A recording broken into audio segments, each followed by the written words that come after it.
อยู่ผู้เดียวจักใช้เฮ็ดได้นี่ถือว่าเพิ่นก็เมื่อแล้วบัด เอ้าเมื่อไร เมื่อแล้วบัดว่าบ่มีเงินลุงกับมีเงินอยู่5 เป็น แส ไง น นี่ข่อยเจ้าให้ อู้ยพี่น้องโย บึกไงจะเบิ่งหนูขนาดเบิ่งกันนะผมนะ นับมันก่อน 1 2 3 4 5 6 7 8 9 10 11 12 13 14 15 16 17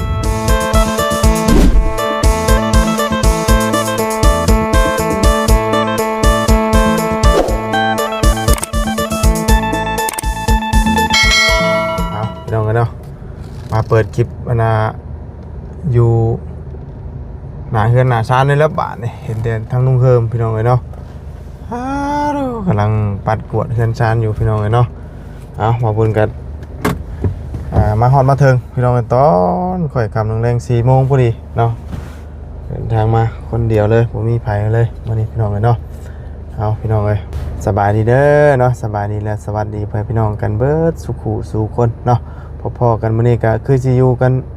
2 คนบ่หรือว่าผู้เดียวเราเนาะเพราะว่าคนอื่นเมื่อเบิดแล้วหมู่คู่เฮาเนาะเดินทางข้ามไปฝั่งไทยไปเยี่ยมไปยามทั้งแม่บ่เตียงเนาะบ่บุญไปว่านนี่ก็ถือว่าไปฮอดแต่ว่าบ่ได้เยี่ยมพี่น้องเนาะเพราะว่าเราเขาฟอกไตตั้งแต่9 โมงแล้วก็จน11 โมงครึ่งว่ะจังได้ฟอกเนาะเพื่อรอคิวเพื่อรอขั้นตอนเนาะตามที่ว่าทางบ่เตียงเพิ่นเราเนาะแล้วก็4 โมงปลายเนาะบ่บุญกลับมาเมื่อวานนี่ก็ได้พี่น้องเอ้ยปะเห็นเราปัดกวนอยู่กันเดี๋ยวบ่บุญก็สิเอาข้าวกับมะเขือมะม่วงกันแหละน้ำมะม่วงก็ตำอยู่น้ำแป้งน้ำเต๋อเลยพี่น้องเอ้ยมื้อนี้เนาะโอ้ยเบิ่งเดี๋ยวไม่ว่า มีความสุขแท้เนาะทางลุงเฮานี่พี่น้องเอ้ย ปีหน้า มีความสุขแบบนี้สิมีรางวัลให้อยู่ดอกมีแบบว่ามาเลยปัดกวดเฮือนชานสะอาดแบบนี้เนาะ สวัสดีเด้อ โอ้ยเนาะ อยู่ผู้เดียวจักใช้เฮ็ดได้นี่ถือว่าเพิ่นก็เมื่อแล้วบัด เอ้าเมื่อไร เมื่อแล้วบัดว่าบ่มีเงินลุงกับมีเงินอยู่5แสน5แสนกับอันว่าบ่แม่น4แสน เมื่อไหร่เมื่อไหร่ เมื่อนี้แหละว่าบุญเด้อ เอ้า 4,900,000บัดที่นี่นั่นเบิ่นบ่มีเงินจ้ากีบ 2-3 มื้อแล้วบ่ได้มีเงิน2อันจะกีบน่ะเพิ่นก็มาอาศัยล้างถ้วยย่างบวงให้ข่อยนี่แหละข่อยก็บ่ได้มีดอกเอื้อยกับอ้ายเพิ่นแบ่งให้ตั้งแต่เจ้ามอบให้ข่อยตั้งแต่2 ล้านตะกี้เพิ่นแหละข่อยก็ประหยัดใช้เอาข่อยก็ได้ โดยข่อยประหยัดบ่ได้ลุงเดี๋ยวนี้ประหยัดบ่ได้ บ่ได้ก็เฮ็ดได้หาซุมื้อนี่เบิ่งคลิปข่อยได้ข่อยไปหาอยู่หากินเนาะซุมื้อนี่หาน้ำไม้น้อ แม่น ตอก อยู่แต่ว่าข่อยประหยัดบ่ได้น้ำตัวนี้เดี๋ยวนี้นะ ตัวนี้บ่ มันเฮ็ดข่อยบ่ได้เทื่อละล้านเดี๋ยวนี้นะ จุกทองน้อยไว้ติ เอ้ามันอันว่าเติมปริมาณเงินเพิ่มขึ้นบัดน้ำมันมันน้อยลงเก่าหลายบัดนี้ น้อยลงหลายเอามาได้ล้านหนึงบ่ได้ฮอดครึ่งทาง บ่ล้านหนึงบ่ได้ฮอดครึ่งทาง บ่ฮอดได้ครึ่งทาง โอ้ยตายคักอันนี้วะ แล้วบัดมาเอาน้ำข่อยไปข่อยบ่แม่นว่าเอาดอกเราว่าเราบ่มีเงินเราสิเมื่อบ้านข่อยก็เลยว่าเอาจังซี่เอาอันว่าข่อยสิโอ้ยควันแถวว่า ควัน พี่น้อง หน่อยเนาะ นี่แหละข่อยจังว่าอยู่บ่กวดมันบ่ได้หกเด้ เนาะ ปัดหก แสดงว่าเราต้องนอน2 คนติ คือหนอน2 คนนั่นแหละบ่หมู่พวก คือว่าบ่พึ่งยังทันได้เมื่อได้นี่น่ะ เมื่อแล้วแต่ว่าเดี๋ยวเล่าให้ฟังก่อนเพิ่นเมื่อฮอดบ้านแก้งแปะบ่บ้านแก้งแปะบ้านแก้งกันว่ายังบ้านใกล้บ้านอะไรนะบูน ใช่บ้านอะไรก็ บ้านแก้งอย่างว่าก่อนฮอดแก้งทองอ่ะนะ อ๋อบ้านกระแลง โดยบ้านกระแดงฮอดบ้านกระแดงทำมาที่แล้วอันว่ายังอันลูกสูบรถแตกโทรมาหาข่อยว่ารถน็อกข่อยก็แล่นไปหาอีกแล่นไปหาอีกก็เพิ่นแล่นมาหาซื้อลูกสูบก็บ่มีเงินข่อยก็บ่มีนะข่อยมี200,000นึงข่อยก็เลยอันว่าไปยืมร่มดี500,000ให้เพิ่นข่อยว่าข่อยยืมให้เจ้าแล้วแค่ยืมข่อยต่อข่อยว่าสิแล้วเพิ่นไปเอารถข่อยไปอยู่เดี๋ยวยังบ่ทันได้มาอยู่เดี๋ยวนะบ่สิแล่นลงไปซื้อลูกสูบรถอยู่เซโปนบ่แต่อีบาบเราได้งอมแง้มอยู่กับข่อยเอาให้2,900,000ไปเมื่อเติมน้ำมันเมื่อฮอดบ้านเด้อว่ะ เท่ากับเราก็สิบ่ได้เมื่ออีกแล้วเนาะ เช้าก็สิบ่ได้เมื่ออีกยังบอกอยู่เมื่อคืนเนี่ยกับนอนลาวแล้วเมื่อคืนนี่ก็ได้นอนกันละ2 คนคนหนึ่งอยู่นอนมุมหนึ่งคนหนึ่งอยู่แจหนึ่งโดย เอาจากคำมาตกทุกข์ได้ยากดีข่อยเจ้าให้ อู้ยพี่น้อง โย บึกไงจะเบิ่งหนูใครนับเบิ่งกันนะบุญเนอะ นับมันก่อน 1 2 3 4 5 6 7 8 9 10 11 12 13 14 15 16 17 อัน 17 ล้านปลายพี่น้องเลยอันนี้นี่เด้อว่าบุญเอารางวัลให้คอยพี่น้องเอ้ยโดยนี่คอยสิเฉลยน้ำหลังมา โยกินจมมามีเงินแล้วเอาให้ ติดในกระเป๋าคอยก็เป็นเงินคอยแหละป้านี่คอยสิเฉลยเด้อตัวนี้เด้อนี่ ได้สักคนกูไปอยากถือกันนะ เอาบันไดเกี้ยงตับที่หุ่นเงินออกมา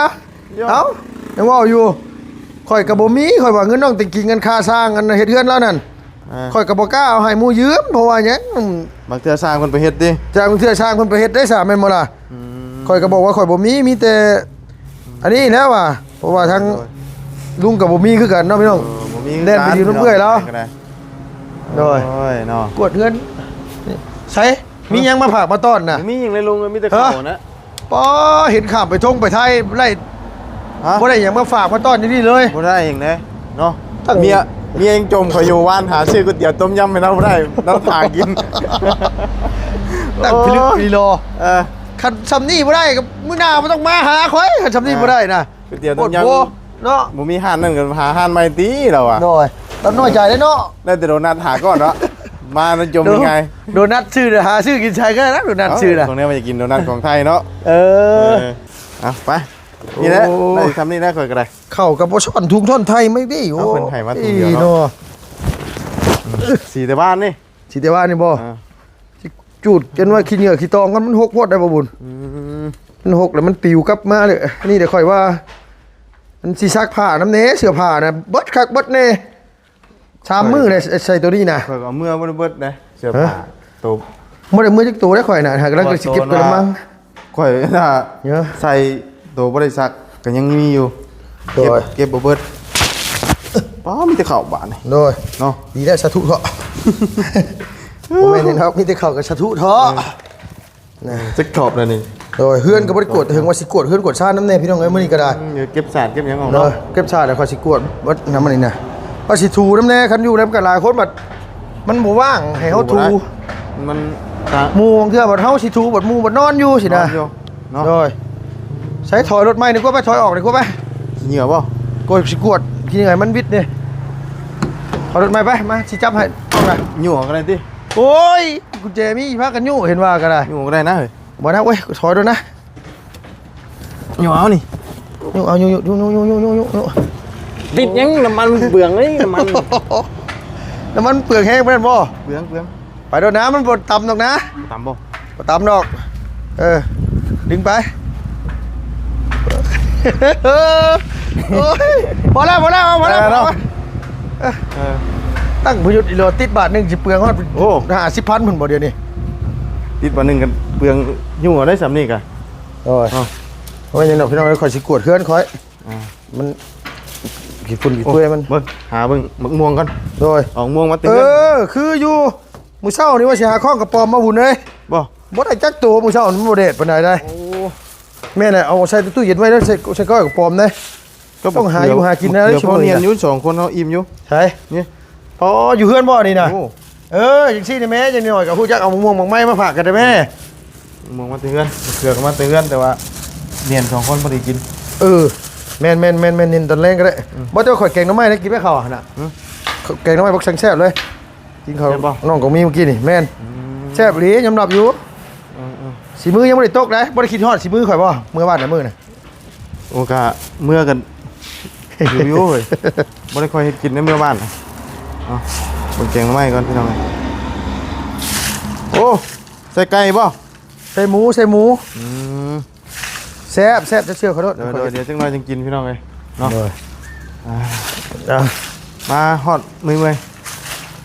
เอามือก่อนติ ทำมือก่อนฝนสิตกนะตอนช่วงที่ฮอดเชื้อโปนน่ะหลังจากแม่นข้าวเหยียบแล้วยันข้าวเปียก โดย เมื่อมาพี่ประเดชโอ้ บ่มีอึ่งมีหยังบ่บุญบ่ บ่มีได้ เฮ้อ บ่มีได้ ยังบ่ออกบ่อึ่งน่ะ ยัง แม่นบ่เฮ้ยบ่ยามนี่แต่เก่าอึ่งมาเลยนะเฮ้ย บ่คนอื่นน่ะได้กินอยู่ เฮ้อ แต่ว่าฝนตกแล้วเข้าไปก้านเด้ บ่แบบว่าคื คือขายเพิ่นยังหั้นนะ บ่ มี บ่เห็นยังบ่เห็น เห็นบ่ จุดอยู่นี่ก็ได้เลยนี่จุด อันนี้ว่า หน่อย จุดหันนะเขาจุดหันละ มันบ่ใหม่หรอกจุดอยู่นี่ กวนหันละ เนาะ โดยมัน ใบม่วงมันโป่งใหม่เด้ โดยใบเก่ามันล้นบัดนี้ เพิ่นว่าซุปใบม่วงก็แซ่บอยู่นะ ฮะ ซุปใบม่วง โอ้แซ่บอยู่คำชุบแซ่บปลาทูแต่ต้องเฮ็ดเป็นได้ แม่น เฮ็ดบ่เป็นก็บ่แซ่บได้ ใบม่วงอ่อนพี่น้องเนาะ ใบม่วงอ่อน บาคซุปกินก้อน ควันเนี่ยพี่น้องเอ้ย กวาด ต้องทำใจเลย หมวกกันน็อกไฟฉานี่นะ ต้องข่อยแล้วแต่ป้าพี่มีหมกป้าไว้ เกี่ยวของมาเพิ่งนะ บ่ ของลุงหนวดโดนมือสอนรักของเรานั้นเอาหมวกใส่หมวกกันน็อกเราไปเลยวะสีเขียวเหลือบแมบไป เด้อใส่บาปแล้วเนาะโอ้ยทั้งหนวด จะเก็บยังไง กดโพ ตอนนี้กันบ่มีรถขี่เรากันเลย ตะขี้ก็บ่มี นี่แต่ว่า ตอนไปเรียกไปงานน่ะยังที่พอได้ถูๆถ่ายได้อยู่แต่วันนั้นพายในครอบครัวนะ โดย แต่ว่ามันก็ขึ้นอยู่เบิดนั่นน่ะเรียกงานพร้อม แม่น มัน เขาว่าครอบครัวเนี่ยนี่แหละเรียกงานนี่แหละข่อยว่านะเรียกงานนี่แหละเพราะว่าลุงหนวดแล้วว่าเชิญลาแล้วมาอยู่พลานเชิญลามาอยู่ลุงหนวดพลานอยู่ลานี่กูว่าเวียกเราอยู่พุ่นเด้ทำมาอยู่พี่กับมาน้ำน้องนุ่งก็ได้อยู่หรอกน้ำน้องนุ่ง แต่ว่าช่วงนี้ข่อยก็สิจอดรถด้วยกันนะ ฮะ ไปรถจักรนะ ไปก่อนเหรอ บ่ไหวเล แล้ ยว ยันเหล่ยันยังบ่ บ่ได้ย่านนะตอนนั้นนะ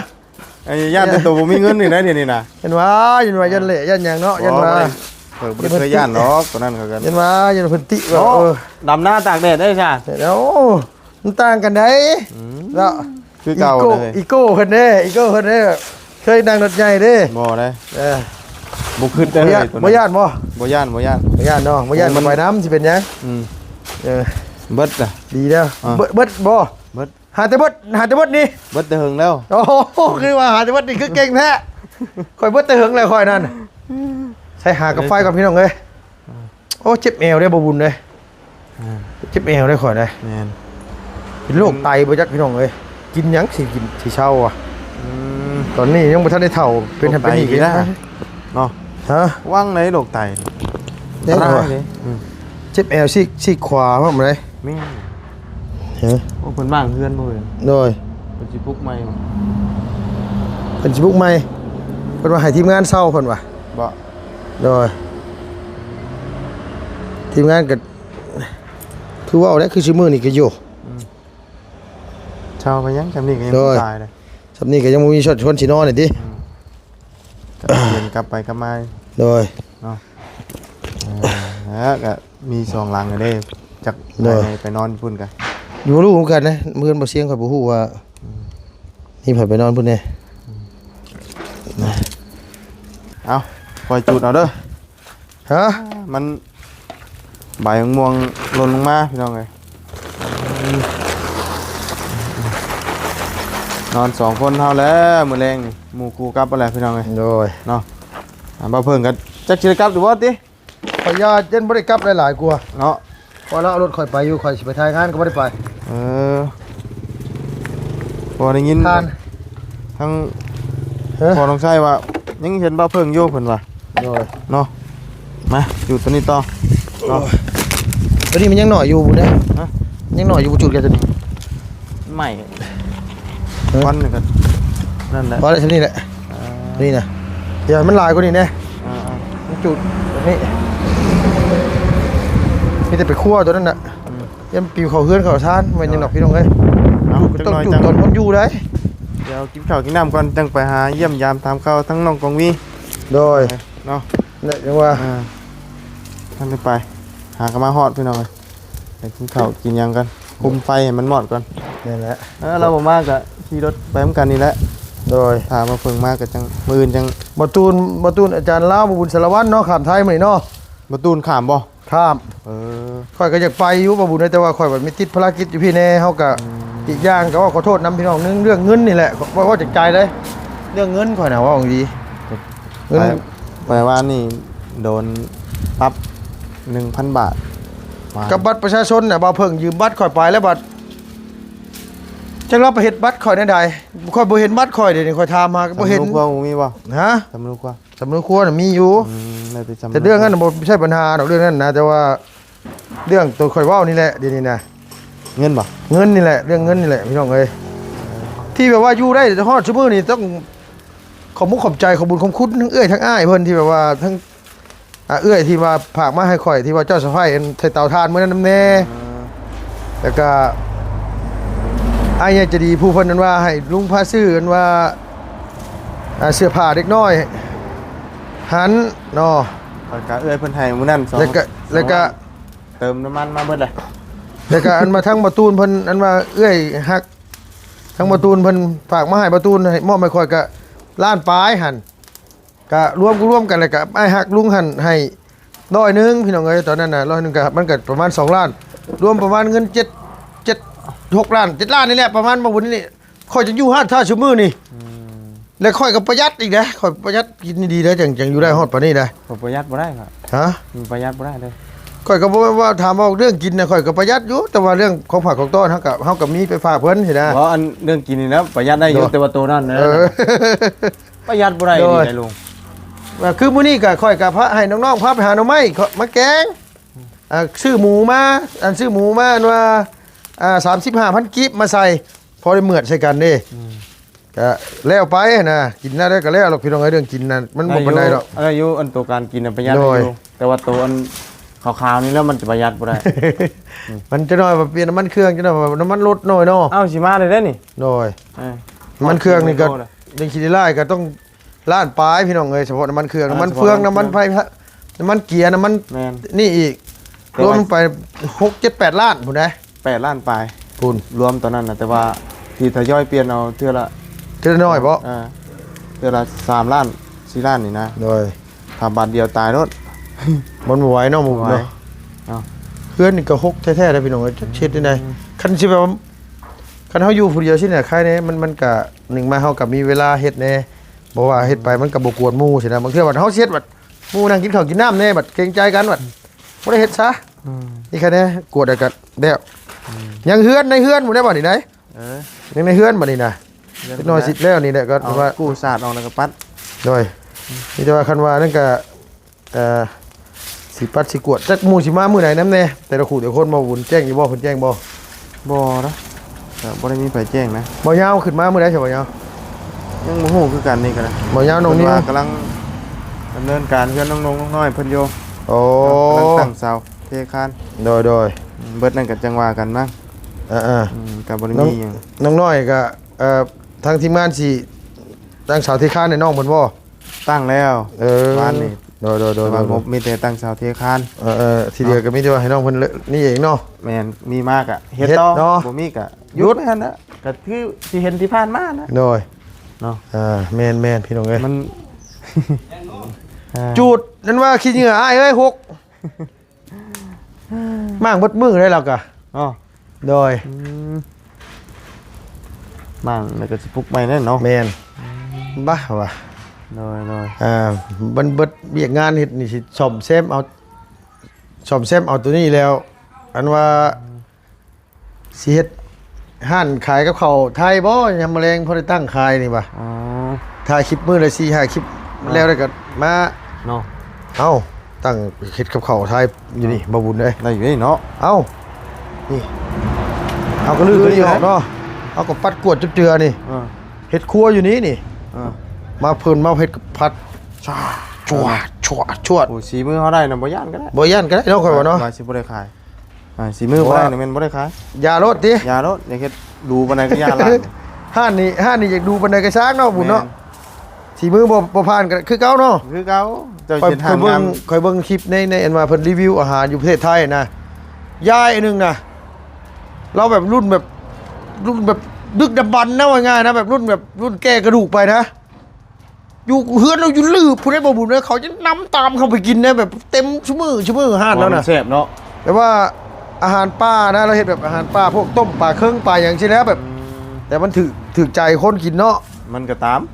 เขาก็ตามกินนะแบบว่าเราตั้งมา50 ปีแล้วเราอะ โอ้ย เราเห็นนะ แซ่บคือเก่าแบบนั้น แซ่บคือเก่าเลย คำว่าแซ่บอันนั้น โดย อยู่ดื่มเลยก็ตามหา โดย เนาะ คันคือลุงเฮ็ดนี่ก็จะว่ามีคนตามหาอยู่ข่อยว่า ก็ได้อยู่ โดยสาวกองมีแล้วมาแกงหน้ำไม้เมื่อกี้นี่ข่อยไปเอาบ่ผึ่งแล้วชดบ่กล้าแล้วก็ชดบ่กล้าเฮ็ดแล้วว่ะบ่กล้าเฮ็ดแล้วว่ะยันลานติดนันลานก็ห้ามเสียแล้วว่ะตามแต่เขาเบื่อไว้ให้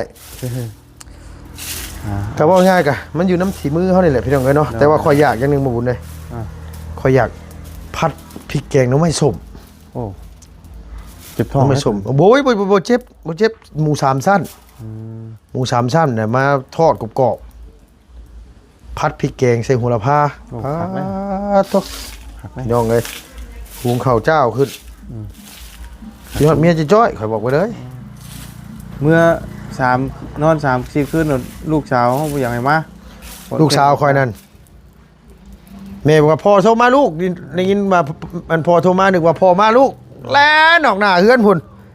เนี่ยว่าแม่ตัวเฮาซั่นว่าพ่อบ่ได้มาบ่แม่นพ่อมึงโทรมาซั่นว่า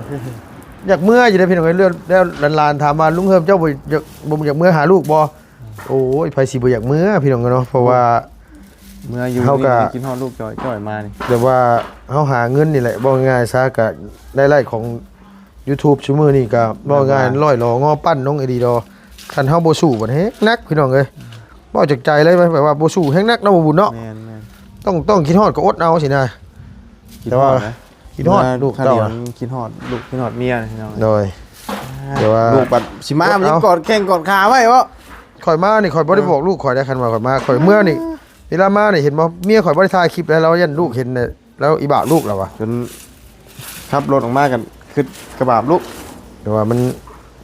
เขาก็บ่อยากให้เฮามานะพี่น้องเอ้ยแบบว่าคุยแต่ทางโทรศัพท์สินะบางทีลูกก็จะบ่อยากเว้านำแบบว่า มันจื้อได้ลูก เขาบ่อยากเว้านำพุ่นแหละเขาเว้าไปกับเฮาบ่ได้เมื่อเด้ เนาะ เอ้ายังไง เอ้านั่งพักกันก็เฮ้ยเนาะ โดย เมื่อยได้นี่ มาฮอดก็ กินข้าวกินน้ำ บ่ กันได้ ก็สิกดเท่านี้ก่อนแป๊บนึง เนาะ เอานั่งกินแม่ตักไว้เข้านะตักก็ได้ โอ้มันควันได้เหมือนยัง บ่มันบ่ค่อนดอกเท่านี้บ่ปานใด เดี๋ยวมังม่วงกัน โดยเดี๋ยวสิแต่งแจ้แปลกบ่ข่อยสิไว้ใส่นี่บ่บุญเลยเอาไว้ให้ข่อยได้มากนึงนะ กินแล้วมื้อนี้ เด้อ มะเขือ แต่ว่าเอาไว้ในบางเทื่อได้กระปอมมาเพราะได้ตำใส่กระปอม ได้อยู่เนาะ โดยตำใส่กระปอมสุดยอดเลยพี่น้องข่อยบอกไว้เลย เอ้าเรียบร้อยเด้อเรื่องเงินเรื่องคำเด้อ โดยสบายดีเด้อขอบใจหลายๆขอบใจหลายๆกวดเฮือนซื้อก็ได้10ปลายล้านพี่น้องเอ้ย 7 ล้านพี่น้องเอ้ย โดย ดีใจพื้นๆบาทเลย โดยทำสิใช่ข่อย ทำสิใช่มันเป็นใช่อย่างเนาะใส่เห็ดของน้ำ ให้ดอกน้ำสากงมี บ่เป็นเงินเราหรอกพี่น้องเอ้ยบ่บุญถือมาให้ โด เชื่อย เอาในห้านสาวน้อยเพิ่นเนาะไปสาวพี่น้องเนาะสำหรับคลิปนี้กันล่ำลาเด้อฮอดถึงแล้วพี่น้องเนาะฮอดเพิ่นซานแล้วอยู่กันน่าจะนอนกัน3คนมื้อนี้เนาะบ่เพิ่งก็คือสิบริการผมเนาะช่องเราได้แล้วบ่ ได้แล้วแต่ว่าช่องแล้วนั่นมันถูกแบนเนี่ยนี่นะ แต่ว่าได้แล้ว บ่ยังบ่ได้ จังมื้อ ยังอีก2 มื้อ3 มื้อนี่แหละ นี่แต่ว่าอดเอาแล้วว่าแล้วก็เราสิอยากเมื่อนี่กันแล้วให้กันก็มีแล้วเนี่ยนะมีปัญหากันเนี่ยอดเอาแล้วว่าน้องเอ้ยว่ะเอาก็หาเงินหาทองว่ะ ได้ฉันเนาะ โดย ไปสาวพี่น้องไปเลยเด้อพบเจอกันใหม่กินข้าวกินน้ำกันสบายดีเด้อพี่น้องเนาะบ๊ายบาย